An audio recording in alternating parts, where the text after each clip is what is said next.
तैयार रहिए। स्टार्ट। वाद तथ्य। गुजरात के गोधरा ट्रेन कांड दिनांक 27/2/2002 के बाद गुजरात में अगले ही दिन अर्थात 28/2/2002 को और इसके बाद भी अनेक दिनों तक सांप्रदायिक दंगे होते रहे, जिसमें व्यापक धन जन की हानि हुई। विराम। रिट याचिका संख्या 491 वर्ष 2022 में नामित प्रत्युत्तर दाता संख्या 3 से 13 गुजरात दंगे के दोषी हैं, जो गुजरात राज्य की जेलों में कारावास की सजा भुगत रहे थे, किंतु गुजरात सरकार के आदेश दिनांक 10/8/2022 के द्वारा प्रत्युत्तर दाता संख्या 3 से 13 को दंड प्रक्रिया संहिता 1973 की धारा 432 के अंतर्गत समय पूर्व रिहाई की घोषणा की गई और उन दोषियों को जेल से रिहा कर दिया गया। विराम। इस आदेश को आक्षेपित करते हुए यह रिट याचिका जनहितवाद प्रस्तुत किया गया, यह तर्क करते हुए कि गुजरात सरकार इस मामले में प्रत्युत्तर दाता संख्या 3 से 13 को छूट प्रदान नहीं कर सकती है। विराम।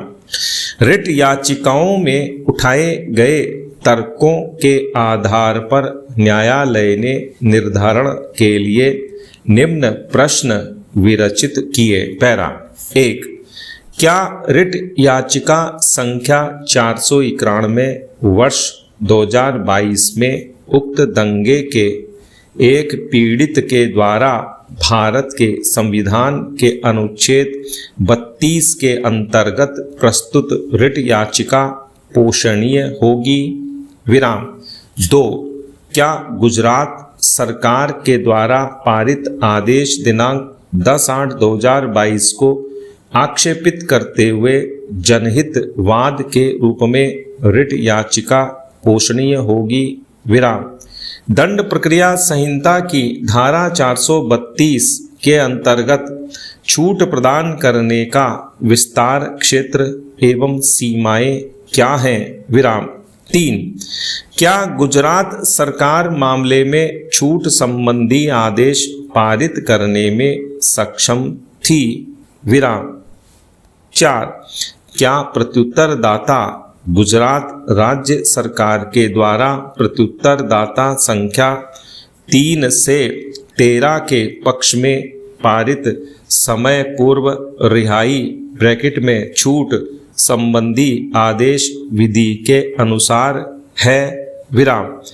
दोष सिद्धि पारित करने वाले पीठासीन न्यायाधीश के द्वारा दंड प्रक्रिया संहिता की धारा 432(2) के अंतर्गत दी गई राय और जुर्माना में चूक पर दंडादेश की भूमिका विराम। 5। मामले में क्या आदेश पारित किया जा सकता है? विराम। पैरा।